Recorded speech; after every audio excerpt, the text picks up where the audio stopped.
Teessuma kafannan jeen Oromiyaa Igala fitiyaa biyya baakiyyaa Teessuma kafannan jeen Oromiyaa Igala fitiyaa biyya baakiyyaa Ilmi abbaa malee dhalatu biyyaan qabaa kan na boonsiftu onneetiyyaa tiruutiyyaa Anaafis Oromiyaa Oromiyaa Oromiyaa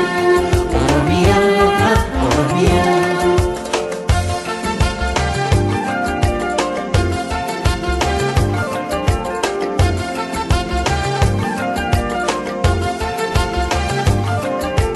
Haadhaayuu ogeessa mara yaa jaallatamtu biyya gootota